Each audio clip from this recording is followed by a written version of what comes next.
Hey guys, this is my 96 Ford E-350 that I'm doing a lot of work on, and currently I'm kind of restoring the back side of this.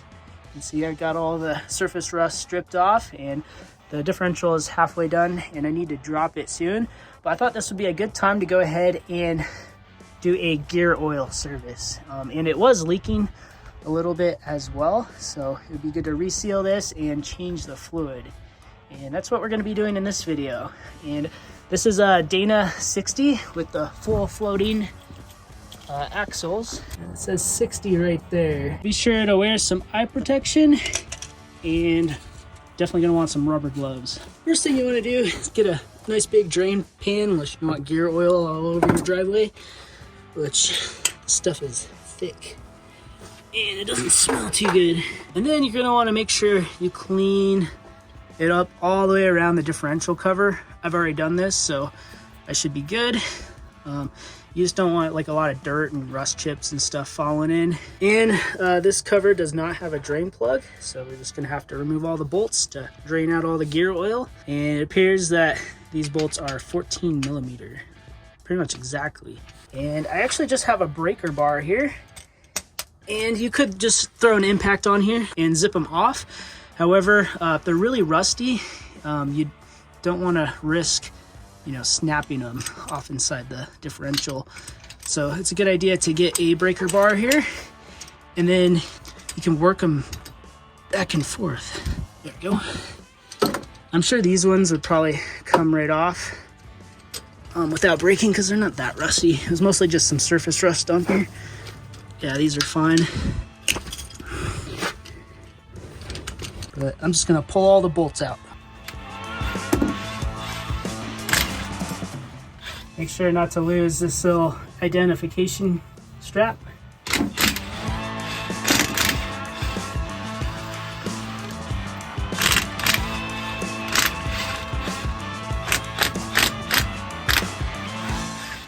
And as you can see, a little bit of gear oil is already dripping out. I believe they had RTV on this at one point instead of a gasket, which was fine. You can use either or. It almost seems like RTV would be less likely to leak.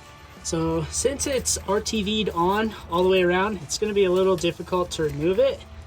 I do have a separator that you hammer in here, but I'm not sure if I really like that because it kind of can mar up the sealing surface. That's kind of more of a last resort. I'm actually going to try a little razor blade on some channel locks and see if this will work.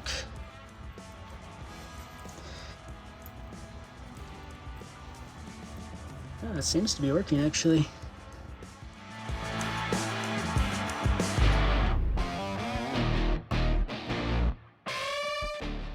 Alright guys, that worked pretty well. I just can't get far enough in, so I'm actually going to use one of these. See if I can insert that and just slide it all the way around. It's crazy, but it might just work.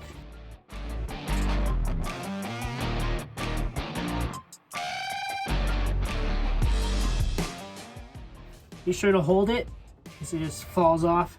You get your gear oil all over. That would be a bad day. There it goes. Got it. I'm going to pull the cover off.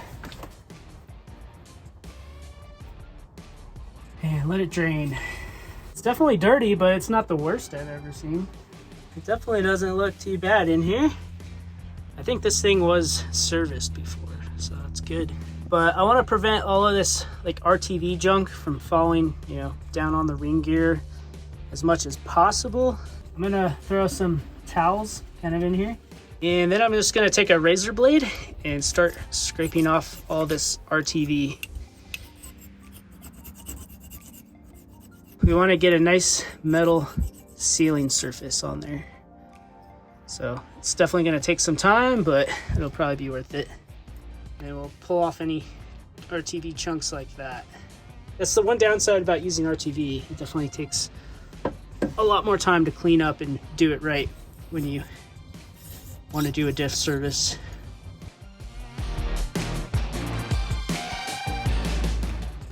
We got as much as we could scraped off with the razor blade. However, there's still a little bit left over, and we just want to prepare the surface the best we can. So I just got a Scotch-Brite pad, a maroon one, and I'm gonna go around and just clean it up really good.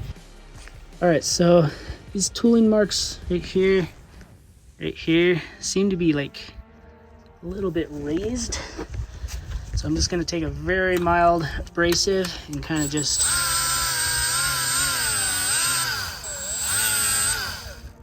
flatten them out a little bit.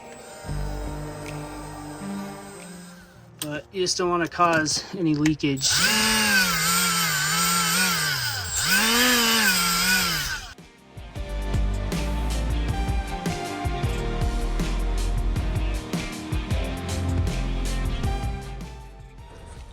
All right, we got it all cleaned up nice and good. And these little marks almost look like letters or something. Kind of weird, but I kind of just smooth those out a little bit. And I'm not really gonna try to put a bunch of solvent in here. I'm just gonna leave it coated in oil, especially because I'm not gonna be driving this thing for a while. But I'm just gonna put some rags in here and kind of just scoop out all this other gear oil. And also kind of clean any little RTV chunks like right there. Try to get it all out of here best you can. See that little RTV chunk on there? I'm gonna get that off the best we can. Just make sure it's all nice and clean in here. All right guys, real quick, this is the vent. I had some masking tape to keep dust and stuff out of here while I'm working. But I'm gonna send a little bit of compressed air down here just to make sure it's not clogged up. Definitely don't do this if it's all sealed up, or else you could blow out the axle seals and that wouldn't be good. But we just wanna make sure it's not clogged up or anything.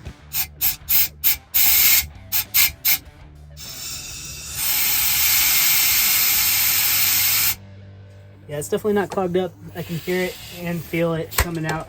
And also make sure these little screw holes are all cleaned out. All the little RTV and stuff like that.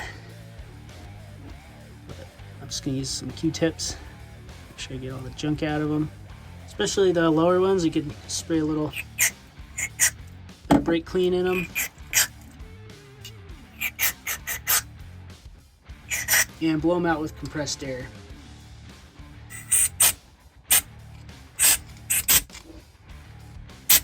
Then finally, we're gonna take some brake cleaner and lint-free rags and clean up the sealing surface. Get all the oil and stuff off of there. Just get it as clean as possible.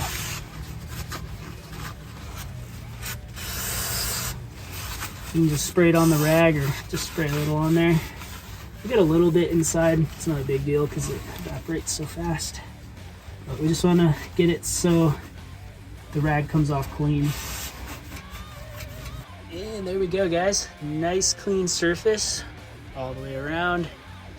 And the diff is ready. But now we just gotta clean up the cover, kind of just like the same way we did the diff. This is a little bit easier because we don't have to worry about stuff getting inside. But we'll just clean it up the best we can and gonna get all the rust around it now that we have the bolts off and it's easier to get to. And of course guys, we don't want to forget the bolts, and I'll just clean all the old RTV off with the wire wheel.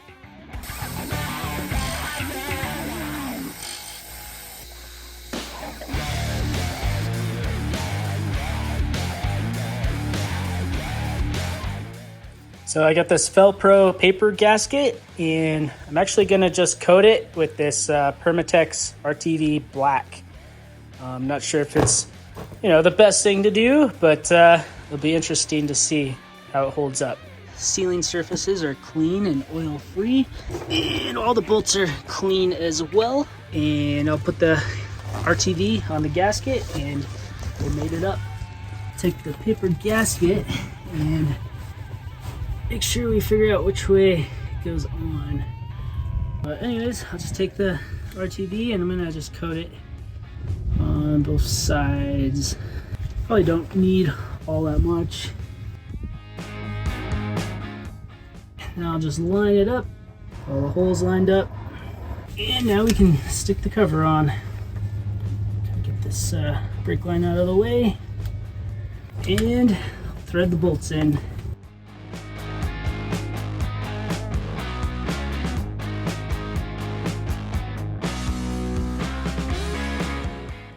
And then I'll just go around, kind of snug them up in a crisscross type pattern.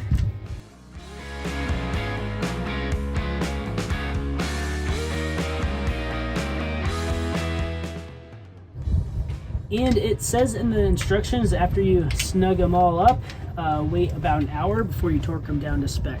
All right guys, it's been almost an hour, so we'll go ahead and torque it down. And the spec for these is 30 to 40 foot-pounds. I just have my torque wrench set to 40 because I like the maximum tightness.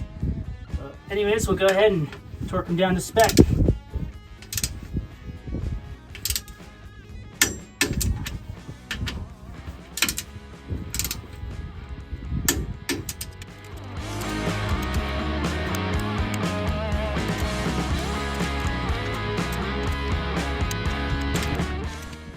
They're all tight.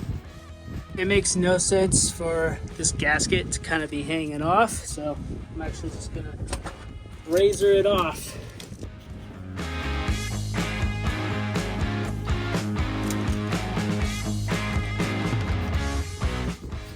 Okay, it's the next day, so should be all nice and dry. But let's go ahead and open up the fill plug here.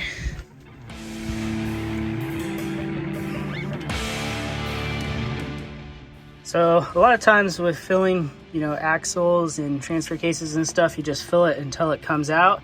However, on the Ford spec sheet, on the Dana axles, it says to fill it no more than a quarter below the bottom of the fill plug, and then no less than 3/4 below. So it's like basically a minimum and a maximum amount right there. And I just made some marks with a Sharpie so we can kind of look in there and see about if it's filled up correctly.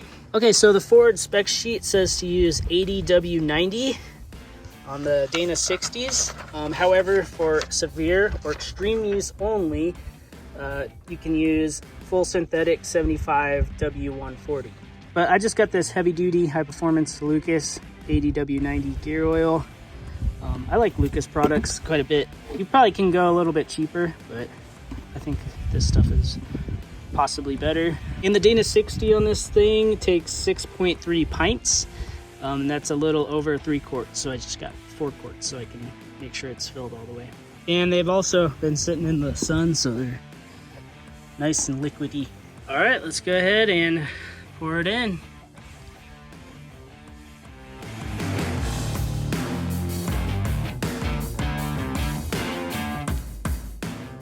All right guys, just a little bit over 3 quarts, and it looks like it got us right where we need to be.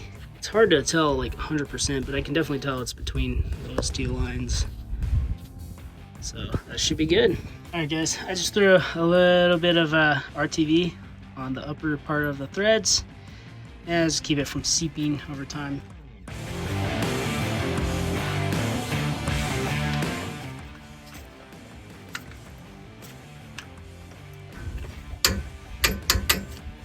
I just did 25. Clean this guy up. And that's about it for this video. The diff service is done. And next guys, I'm gonna be dropping the diff down and removing the leaf springs and just cleaning everything up and doing a lot of painting. But anyways, thanks for watching. I will catch you guys next time. Peace out.